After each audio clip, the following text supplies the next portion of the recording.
അല്ല ഷാബു, ഇതിനകത്തൊരു കാര്യമുണ്ട്. ഈ ആരോപണം കേവലമായി ഉന്നയിക്കുകയല്ല. ഇതിന് രണ്ട് ഘടകങ്ങളുണ്ട്. ഒന്ന്, രാഹുൽ ഗാന്ധി നടത്തുന്ന വാർത്താ സമ്മേളനത്തിൽ അദ്ദേഹം ചില കാര്യങ്ങളെ തുറന്നു കാണിക്കുകയാണ്. അതിന് ആർക്കുമില്ല മറുപടി പറയേണ്ടവർ നിശബ്ദത അവലംബിക്കുന്നു. കാരണം എന്താണ്?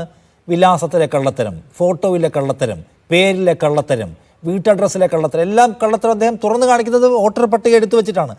കമ്മീഷൻ കൊടുത്ത വോട്ടർ പട്ടിക. അതിന്റെ പശ്ചാത്തലത്തിൽ കേരളത്തിലെ തൃശ്ശൂരിലെ കാര്യം പറയുമ്പോൾ അവിടെ ഇരട്ട വോട്ടുകളുടെ കാര്യം, ഫ്ളാറ്റുകൾ കേന്ദ്രീകരിച്ച് അധിക വോട്ടുകൾ ചേർത്തതിന്റെ കാര്യം, ഇത് ചൂണ്ടിക്കാണിച്ചുകൊണ്ടാണ് ആരോപണം വയ്ക്കുന്നത്. അല്ലാതെ സുരേഷ് ഗോപിയും കള്ള വോട്ട് എന്ന ഒറ്റ വാക്കല്ലല്ലോ, കാര്യങ്ങളുണ്ട് അതിനകത്ത്.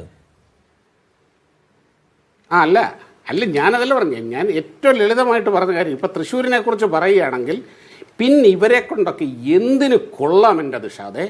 അല്ല, അന്നേ പരാതി കൊടുത്തിരുന്നു. കൊണ്ടും കോൺഗ്രസിനെ കൊണ്ടും കേരള സർക്കാരിനെ കൊണ്ടും നിങ്ങൾ മീഡിയ വണ്ണിനെ കൊണ്ടൊക്കെ എന്തിന് കാശിന് കൊള്ളാവോ നിങ്ങൾക്ക്?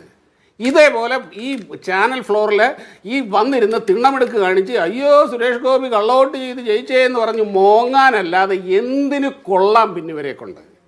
എന്തിനാ നിങ്ങളൊക്കെ ഇങ്ങനെ നടക്കുന്നത്? അല്ല ഷാബു, ഞാൻ ഒരു കാര്യം പറയട്ടെ. ഈ പരാതി 2 കൊടുത്തതിന്റെ കഥയാണ് പറഞ്ഞത്. കെ പി രാജേന്ദ്രൻ 2 പരാതി കൊടുത്തിട്ട് അത് പരിഗണിക്കാതെ അന്തിമ വോട്ടർ പട്ടിക ഇറക്കി. അപ്പൊ കമ്മീഷന്റെ താല്പര്യം എന്താണെന്ന് പരിശോധിക്കപ്പെടണമെന്നാണ് പ്രതിപക്ഷത്തിന് ഇപ്പോൾ ഇന്ത്യയിലാകാനുള്ള ആവശ്യം. അപ്പോഴത്തേക്ക് വാലും ചുരുട്ടി മിണ്ടാതിരുന്നോ? അല്ല, അപ്പോഴേക്ക് ഇവരുടെ വിപ്ലവ വീര്യമൊക്കെ വിഴുങ്ങി വാലും ചുരുട്ടി മിണ്ടാതൊരു മൂലയ്ക്ക് പോയിരുന്നോ? അവിടെ കൊണ്ട് നിർത്തിയോ? ഇവിടെ വീണ്ടും ഉണ്ടായിരുന്നല്ലോ, കോടതി ഉണ്ടായിരുന്നല്ലോ. ഇവർ കോടതിയെ സമീപിച്ചോ?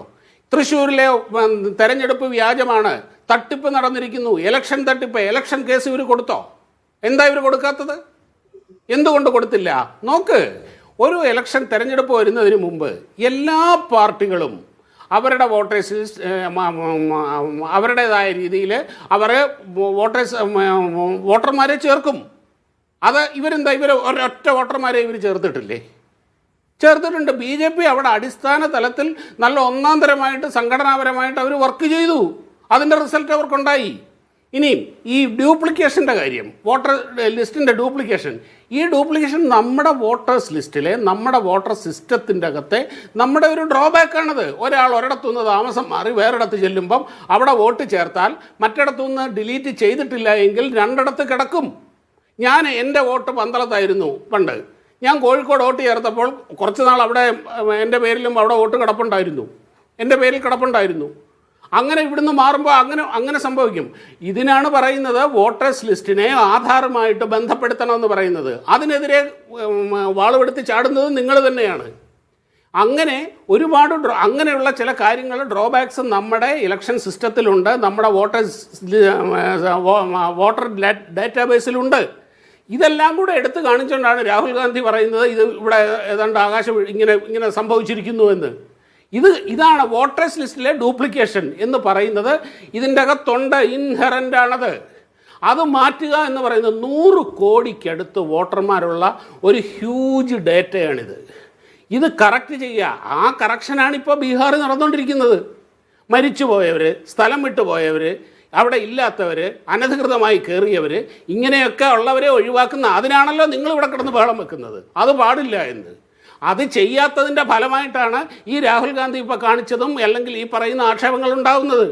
അത് രാജ്യം മുഴുവനും ചെയ്യണം, രാജ്യം മുഴുവനും നടപ്പാക്കേണ്ട കാര്യമാണ്. അത് നടപ്പാക്കുമ്പോൾ നിങ്ങൾക്ക് അംഗീകരിക്കാൻ പറ്റില്ല. അല്ല, രാഹുൽ ഗാന്ധിയുടെ പരിശോധനയുടെ പ്രയാസം നമ്മൾ കണ്ടതല്ലേ ശ്രീ ഷാബു? രാഹുൽ ഗാന്ധി ഇനി ഇപ്പൊ മൊത്തത്തിൽ നന്നാക്കണമെന്ന ഉദ്ദേശത്തോടുകൂടിയാണെങ്കിൽ രാഹുൽ ഗാന്ധിയോട് സഹകരിക്കുന്ന സമീപനമല്ലേ കമ്മീഷൻ എടുക്കേണ്ടത്?